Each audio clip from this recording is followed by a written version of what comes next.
안녕하세요. 닥터앤닥터 육아일기의 작가 이대양입니다.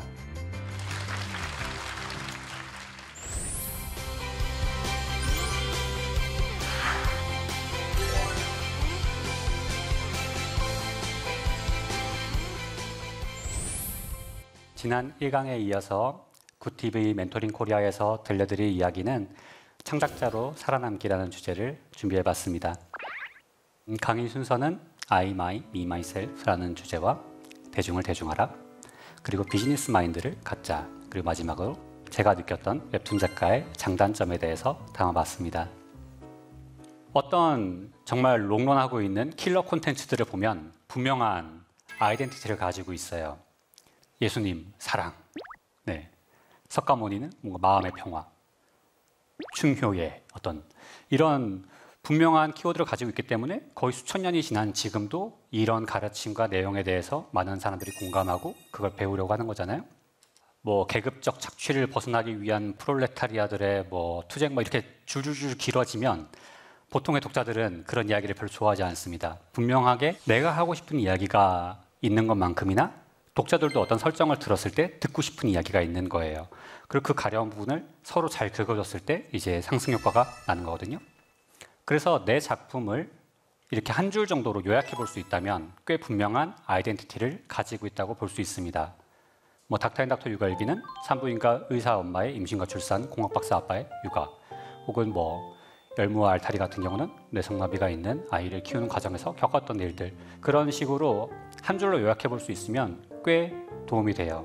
그래서 내 작품을 뭔가 소설적인 그런 단편 혹은 한 페이지, 한 문단, 한 문장까지 줄여보는 거는 내가 어떤 작품을 쓰고 있는가에 대해서 굉장히 어떤 유익한 통찰을 줄 때가 있습니다.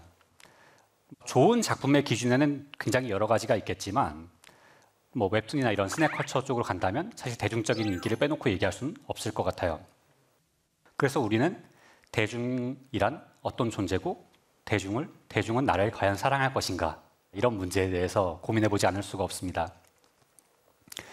대중이라는 거는 분명 어떤 집단이지만 하나의 굉장히 균질한 집단은 아니죠.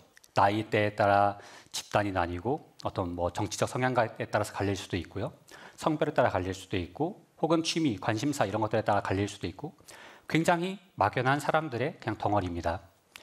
거기서 내 작품의 주 독자층이 어떤 연령대고 어떤 성별이고 어떤 일들을 주로 하는 사람들인가, 이런 것들에 대해서 특정을 지으면 좀 더 작품 구상을 하기가 쉬워져요. 나는 모든 사람을 만족시키는 작품을 그려야겠다, 이런 목표는 달성되기가 굉장히 어렵습니다.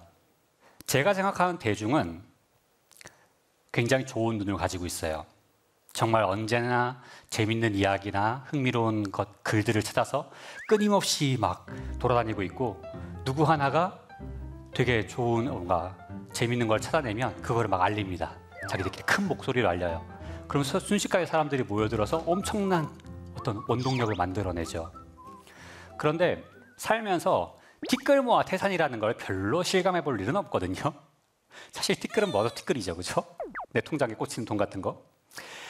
근데 웹툰 미리 보기 한 편이 200원, 뭐 300원 이렇잖아요. 근데 그거를 모아서 수십억 대 매출을 올리는 작가님들을 보면 이거 이상 티끌 모아 태산이라는 말 이상의 말이 없는 것 같아요. 정말 대중이라는 거는 200원씩을 모아서 수십억을 만들어낼 수 있는 그 정도 크기를 가진 집단입니다. 대중의 단점이라면 기억력이 좋지 않아요. 새로운 콘텐츠를 끊임없이 내놓고 새로운 모습을 보여주지 않으면 순식간에 역사의 뒤안길로 사라져버리죠. 한 작품 뭔가 히트치고 사라진 작가님들, 한 곡 히트하고 사라진 가수들, 아예 원히트 원더라는 단어가 있을 정도잖아요. 그리고 굉장히 불규칙한 집단이기 때문에 내 작품을 사랑할까 사랑하지 않을까 이런 걸 예측하는 것도 거의 불가능에 가까워요. 그리고 무책임합니다. 제 마음에 안 드니까 가서 흙 한 줌씩만 뿌리자, 이렇게 약속을 한 사람이 10만 명이면요 무덤 하나 만들어진 거 순식간이에요. 근데 그 사람들이 막상 한 일은 그냥 가서 흙 한 줌씩 뿌리고 간 것뿐이죠. 그러니까 딱히 거기에 대해서 죄책감을 갖거나 우리가 이러면 안 되겠다 이렇게 생각하는 사람도 그다지 많지 않아요. 그래서 정말 큰 힘을 가지고 있지만 그것들이 다 분산된 형태로 존재하기 때문에 이런 것들이 대중의 단점이겠죠. 대중이란 얼마나 예측하기 힘든 존재인가에 대해서 제 개인적인 경험을 한번 이야기해 보겠습니다. 어느 날 발바닥에 뭐가 박혔어요. 이게 뭐지 싶었어요, 처음에는. 근데 건드려 보니까 뭔가 박힌 것 같아서 쪽집게로 뽑았는데 뽑고 보니까 머리카락인 거예요. 머리카락이 3cm쯤 되는 게 발바닥에 박힌 겁니다. 그거를 제가 유튜브 계정을 만들어서 올렸어요. 님들아, 저 머리팔에 머리카락 박혔음 이러고. 그거를 23만 명이 봤습니다. 그걸 왜 보는 걸까요? 그래서 이거 유튜브 별거 아닌데? 나는 뭔가 이런 허를 찌르는 센스가 있는 게 아닐까? 이런 생각을 하면서 유튜브 활동을 시작합니다. 그 뒤로 다양한 자작곡을 발표했고요. 반려동물 영상이 인기가 많다고 해서 반려동물 영상도 찍어보고 이상한 음식 먹기 이런 것도 해봤어요. 그중 어느 것도 발바닥에 머리카락 박힌 영상을 뛰어넘지 못했습니다. 그래서 어떤 걸 할 때 대중으로부터 피드백을 받으면 이게 과연 약간 초심자의 행운 같은 걸지 아니면 정말 내 객관적인 실력일지 이런 거에 대해서 좀 몇 차례 반복을 해보지 않으면 그걸 판단하기가 되게 어려워요. 그림 그리는 친구들 중에서 인터넷에 자기 그림을 공개하거나 이야기를 쓰는 걸 굉장히 부담스러워하는 친구들이 있어요. 저는 아직 그럴 단계가 되지 않았습니다. 이렇게. 근데 그게 쌓이면 내가 그림에 쏟은 시간과 이런 게 있기 때문에 발표를 했는데 관심을 못 받으면 그 결과를 내가 받아들일 수가 없을 것 같은 상태가 되는 경우가 있어요. 그랬는데 내가 지금 이거 몇 년이나 이걸 그렸는데 만약에 무관심 속에 사라지면 그거를 막 어떡하지? 그럼 또 앉아서 그냥 연습을 하죠. 근데 그 시간이 더 쌓이면 더 어떤 거를 발표하기가 더 무서워질 수 있어요. 그래서 어떤 감을 잃지 않거나 어떤 조율을 하는 차원에서라도 뭔가 정기적으로 그림을 그리는 게 어렵다면 그냥 일러스트 한 장 혹은 단편 만화, 사컷 만화 하나 이런 것부터라도 간단하게 대중과 계속 컨택을 하면서 대중은 내 그림을 좋아하는가, 내 그림을 좋아한다면 어느 부분을 좋아하는가, 혹은 내 이야기를 좋아하는가 이런 거에 대해서 조금씩 내 예상과 대중의 반응을 서로 조율해보는 시간이 필요합니다. 그래서 그 가늠을 하는 방법은 대중과 컨택을 해보고 반응을 지켜보는 방법뿐이에요. 작품에 따라 다르겠지만 몇몇 이제 그런 걸 판단할 수 있는 지표들이 있습니다. 만약에 웹툰을 그렸는데 대부분의 괜찮은 작품들의 그 그래프는 가장 위에 파란색 선처럼 변해요. 1화에서 사람들이 우르르르 새로운 작품이다 이러면서 우르르 몰려와서 보고 이제 하차할 사람들은 하차하고 남은 사람들이 꾸준히 조회수를 이제 유지해 주는 게 보통 좋은 작품들의 조회수 그래프입니다. 만약에 사람들이 막 우르르 몰려와서 봤는데 순식간에 정말 조회수가 한 10분의 1로 떨어진다. 이러면은 그림이나 썸네일은 괜찮은데 그 뒤에 퀄리티가 유지가 안 됐거나 그 뒤에 스토리가 흡입력이 없었거나 그런 경우에 사람들은 뭐야 이거 뭐 갑자기 스토리가 산으로 가 이러면서 다 떨어져 나가버리죠. 만약에 되게 적은 사람들이 그걸 봤는데 그게 꾸준히 계속 오히려 회차가 갈수록 늘어나요. 그러면은 썸네일을 정말 잘못 그렸거나 아니면 그림은 정말 별로여도 스토리가 정말 막 사람들이 야 이거 조금만 참고 보면 진짜 재밌어. 이거 그림이 문제가 아니라 내가 이렇게 얘기해 줄 수 있을 만큼 스토리가 흡입력이 있다는 이야기겠죠. 닥터앤닥터는 이런 경우였습니다. 첫 번째 제가 네이버 웹툰에 정산을 받았을 때 담당자분한테 사과하러 갔거든요. 이게 제가 네이버에서 받는 고료가 있잖아요. 그리고 이제 네이버랑 수익을 나누는 부분이 있는데 계산을 해봤더니 네이버가 적자인 거예요. 그래가지고 제가 그게 너무 죄송해서 담당자분한테 사과하러 갔었어요. 제가. 네. 그런데 점점 많은 분들이 뭔가 입소문으로 이렇게 해주시면서 나올 때는 월간 매출 30위 정도를 찍고 나왔습니다. 그래서 정말 스토리나 이런 부분에서 강점이 있으면 대중은 어떻게든 막 이 좋은 걸 나 혼자 볼 수 없다 그런 마음으로 이렇게 홍보를 해주셔가지고 조금씩 더 좋은 흐름으로 가게 돼요. 만약에 처음도 보잘것없었는데 끝은 더 보잘것없다 이러면 이제 총체적 난관이죠. 이러면 다른 아이템을 빨리 구상을 해보는 게 좋은 생각일 수 있습니다. 이렇게 해서 자기 장단점을 뭔가 알았으면 홍보가 문제구나, 그림이 문제구나, 스토리가 문제구나 그러면 이제 그 부분을 보강을 하든가 안 될 것 같으면 협업을 하는 방법도 있죠. 세상에는 그림만 잘 그리는 분도 있고 글만 잘 쓰는 사람도 있기 때문에 이제 그 둘이 협업을 하면 참 좋은데 그게 말처럼 쉽지 않다는 걸 협업을 해보면 압니다. 그래서 그런 커뮤니케이션 능력 이런 것도 꽤 협업에는 중요하겠죠.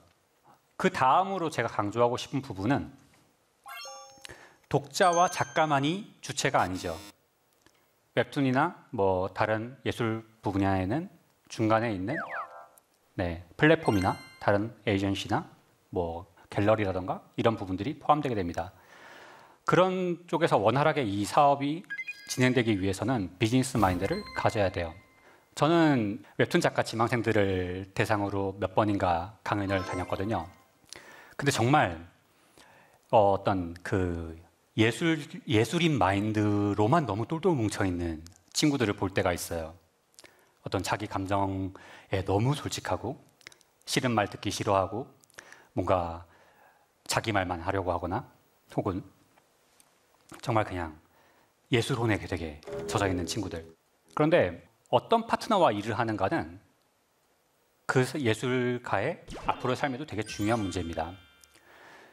보통 그리고 좋은 파트너는 어떤 큰 시장과 자본을 가지고 있는 대기업일 가능성이 굉장히 크죠. 네이버 웹툰에서 정말 막 수십억대 매출을 올리고 있는 좋은 작품들 분명 많아요. 근데 그 작품들이 과연 네이버가 아닌 곳에서도 그런 성과를 거둘 수 있었을까요? 저는 그렇게 생각하지 않거든요. 어떤 기대할 수 있는 최대 독자풀과 그거에 대한 접근성 이런 모든 것들이 결정이 되기 때문에 큰 파트너와 함께 일을 한다는 것은 굉장히 중요한 문제입니다. 근데 그 큰 파트너는 나와 1대1로 일을 하는 게 아니에요. 나 말고도 수백 명의 다른 작가들과 수백 명의 다른 컨텐츠를 가지고 있고 그 밖에도 다양한 사회적 역할을 하고 있는 경우가 많죠. 그래서 그런 플랫폼은 어떤 불필요한 분쟁이라던가 마찰이라던가 논란을 원하지 않아요. 그 논란 자체가 그 플랫폼 전체의 생명력이나 어떤 이미지를 좌우할 수 있는 문제이기 때문에 어떤 분란이 될 수 있는 요소에 대해서는 연락이 옵니다. 얼마 전에 이제 친하게 지내던 신인 작가분한테 연락이 왔어요. 작가님, 저 네이버에서 버림받은 것 같아요. 왜 그렇게 생각하세요? 저 한 4개월째 담당자분한테 연락이 한 번도 안 왔어요. 잘 알고 계셔서 그래요. 네, 연락받고 싶으시면 원고로 보내지 마세요. 네. 원고 안 보내시면 바로 연락 오고요. 그래도 안 보내면 잡으러 오실 거예요. 너무 걱정하지 마세요. 그래서 플랫폼과 원만한 관계를 유지하는 것은 되게 중요한 문제예요. 그래서 플랫폼은 어떤 막 수정 불가능한 되게 작가혼에 불타서 난 토시 한 글자도 고칠 수 없다 이런 쪽보다는 이런 부분에서 문제가 될 것 같으면 오케이 이런 쪽으로 수정을 해봅시다라는 조율 가능한 작가를 훨씬 더 사랑합니다. 그래서 작가혼도 좋지만 그런 부분에 대해서는 상대방의 입장에서 좀 돌아볼 수 있는 시야가 필요해요. 그렇다고 해서 비즈니스 마인드라는 게 정말 대단한 거라는 생각은 하지 않습니다. 어차피 이 바닥에 와보면 그렇게 정말 정상인 사람은 그렇게 많지가 않아요. 그래도 최소한 지켜야 될 거는 지키지 않는 거죠. 네, 일단 개인 위생. 적어도 사람을 만날 거면 머리는 감고 세탁된 옷은 입고 나는 적어도 다른 사람의 인상에 대해서 신경을 쓴다. 이 정도를 볼 수 있는 그런 모습. 두 번째로는 시간 준수죠. 웹툰 작가의 생명 이러면 마감입니다. 어떤 뭐 전시회를 하든 뭐를 하든 뭐 가서 공연을 하든 그 시간은 지켜야죠, 그죠? 그 시간은 내가 적어도 지키는 사람이다라는 걸 보여주고 싶으면 어떤 미팅이나 회의가 있으면 정시에 적어도 한 10분이나 20분 일찍 도착을 해야 돼요, 그죠? 그런 게 안 되면은 이 사람은 앞으로 시간 약속을 잘 지키겠구나 이런 인상을 주기가 되게 어렵죠. 세 번째로 컨디션 유지입니다. 되게 지망생들 중에서 아픈 게 자랑인 친구들이 있어요. 제가 최근 한 3년간 열심히 그림을 그리느라 건초염이 와가지고 펜을 잡는 게 너무 괴로운데 그림을 그리고 있고, 제가 얼마 전에 목 디스크가 와서 있지만 막 이렇게 보조기를 하고 그림을 그리고 있어요. 막 이런 거를 얘기하는 친구가 있는데, 제가 만약에 플랫폼의 입장이면 그런 거는 그냥 시한폭탄 같은 거예요. 이 작가님은 조만간 건강 문제로 휴재를 해야 될 수 있겠구나. 그런 걸 강조하는 것보다 나는 그래도 꾸준히 운동을 해서 내 체력 관리를 하고 있고 먹고 뭐 자는 문제 이런 거에 대해서 규칙적인 생활을 하고 있다. 이런 게 오히려 훨씬 더 신뢰감을 줄 수 있는 선택인 거예요. 그리고 꼭 강조하고 싶은 부분이 평소 바른 자세를 가지는 겁니다. 이제 그림 그리는 친구들 중에서 타블렛 이렇게 놓고 이렇게 엎드려가지고 그림 그리는 친구들이 있어요. 10대는 버팁니다. 20대도 버틸 수 있어요. 30대가 되면 반드시 디스크가 옵니다. 네. 앉아있는 게 괴로우면 마감을 할 수가 없어요. 당장 그림 그리는 것도 힘든데 아픈 거 참아가면서 그리는 건 얼마나 더 힘들겠어요. 그래서 그런 거 보통 악화될 가능성이 굉장히 높기 때문에 평소에 바른 자세로 있어야 내가 이걸 롱런할 수 있겠구나. 네, 그런 마음으로 본인 컨디션 유지에 꼭 힘을 써주시길 바랍니다. 그리고 마지막으로 최소한의 커뮤니케이션 능력이에요. 너무 갑자기 화를 내거나 막 갑자기 뭔가 막 너무 꼬아듣거나 그러지 마시고 네, 적당히 기분 좋게 서로 간에 대화할 수 있는 능력 중요한 문제입니다. 저는 사실 면접을 마치고 나와서 여기서 이런 이야기 하다가 탈락하는 분이 있어요? 라고 물어봤는데 작가분이 정말 이렇게 담당자분이 한숨을 정말 쉬시면서 의외로 많아요 그러시더라고요. 네. 그래서 그런 거에서 네, 걸러지지 않을 정도의 커뮤니케이션 능력은 평소에 길러놓을 필요성이 있습니다. 마지막으로 제가 2년 2개월 동안 웹툰 작가로 있으면서 느꼈던 웹툰 작가 혹은 뭐 창작자로서의 장단점에 대해서 이야기하고 강연 마무리하겠습니다. 첫 번째 장점은 출퇴근이 없어요. 출퇴근이 필요가 없어서 정말 집에서 2층에 있는 작업실까지만 올라가면 그때부터 그냥 출근이고 내려오면 퇴근이죠. 하루에 의외로 한 30분만 출퇴근을 해도 그거를 나가기 위해서 옷 갈아입고 운전하고 한 시간이 생각보다 길거든요. 우리가 깨어있는 시간을 생각하면 출퇴근으로 쓰는 시간 비율은 생각보다 굉장히 큽니다. 단점은 출퇴근이 없을 수 있어요. 마감이 안 되면 퇴근이 없습니다. 네, 밤을 새워서라도 시간을 맞춰야 되죠. 두 번째 장점은 저 혼자 일한다는 거예요.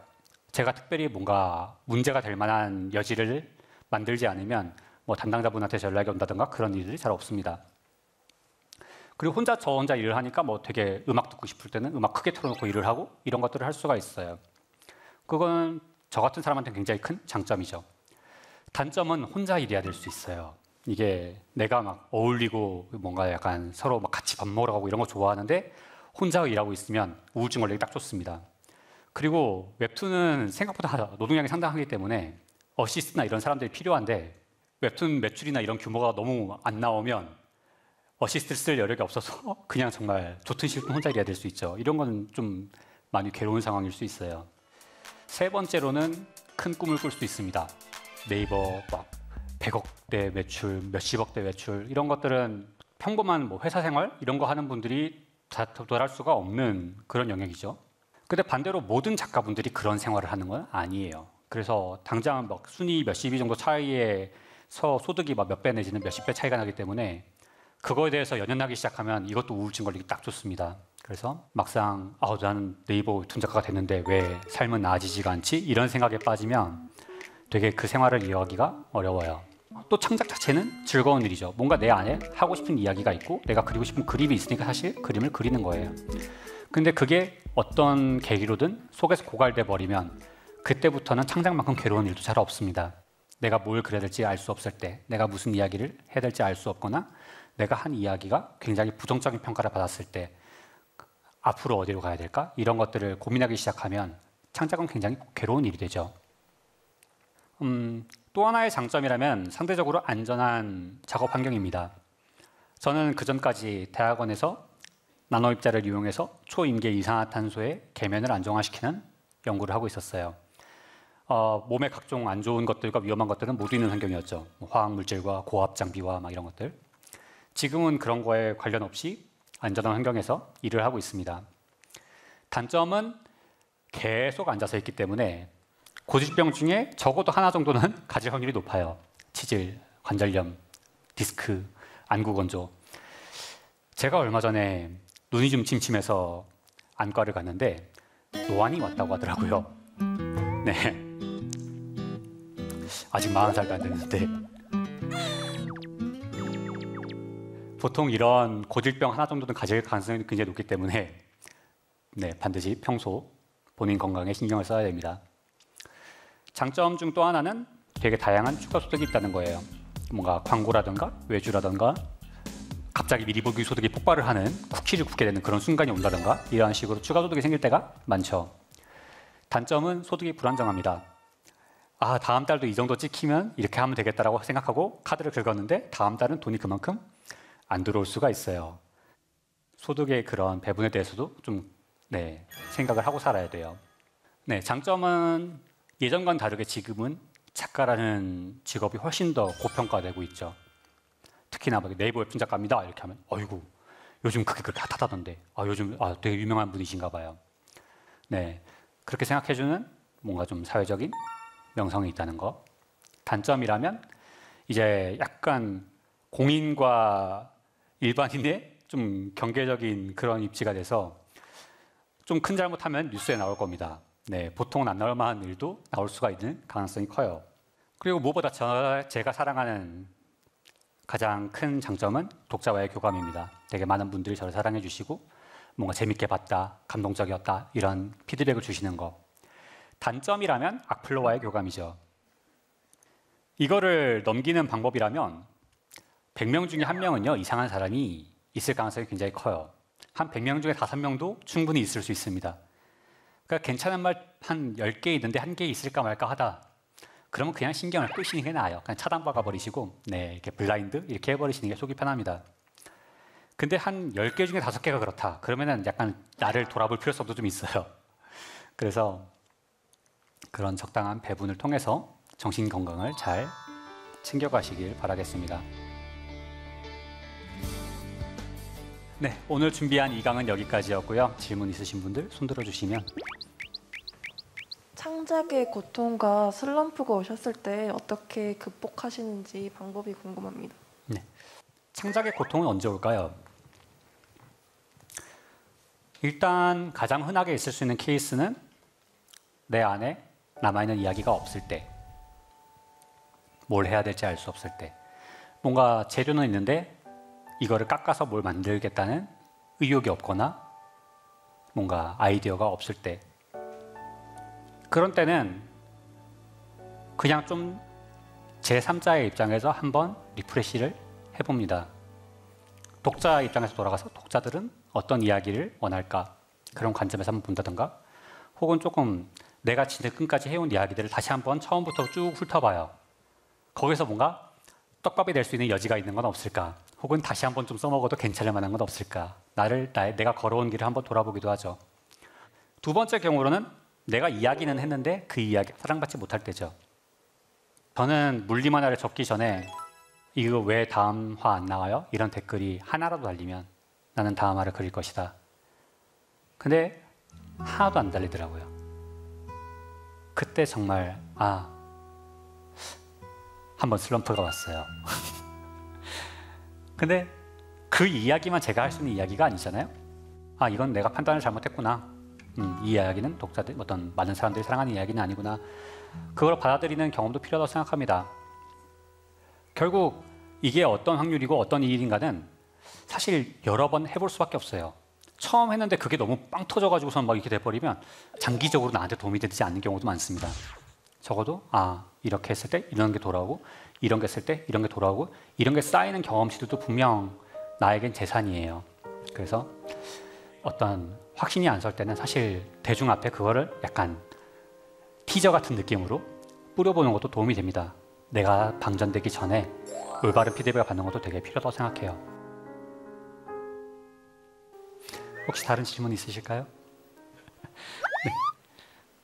대중들이 원하는 그 아이덴티티라고 하던 그런 거가 무엇인지 아는 방법에 대해서 알고 싶습니다. 일단 아이덴티티를 정하는 가장 기준이라면 결국 내가 누군가에 대한 이야기잖아요. 그럼 지금까지 나는 무엇을 했고, 누구를 만났고, 어떤 일을 했고, 내가 생각하는 어떤 정의란 무엇인가, 내가 생각하는 악이란 무엇인가, 그런 것들에 대한 가치관, 그 모든 것들이 나의 아이덴티티를 결정하는 요인이겠죠. 예를 들어서 사형제도를 나는 찬성한다, 사형제도를 반대한다, 이런 것만 해도 그 작품 안에서 되게 가치관 같은 것들이 결정됩니다. 결국 스토리는 어디서 나오는가를 보면요, 스토리는 딜레마에서 나옵니다. 선택을 할 필요가 없는 상황에서는 그냥 살아갈 뿐이죠. 근데 이쪽 편에 붙어야 되나? 저쪽 편에 붙어야 되나? 이런 건 이쪽은 장점이 이렇고, 이쪽은 단점이 이렇고, 이쪽은 장점이 이렇고, 단점은 이런데 나는 여기서 어떤 선택을 해야 되지? 이런 딜레마에서 스토리 분기가 생기고 스토리를 이끌어갈 힘이 생기는 거거든요. 그거를 등장인물 딱히 바보가 아닌 다음에야 독자가 봤을 때 너무 뻔하게 이걸 선택해야 되는 상황에서 저걸 선택하는 그런 스토리는 되게 공감을 사기가 어려워요.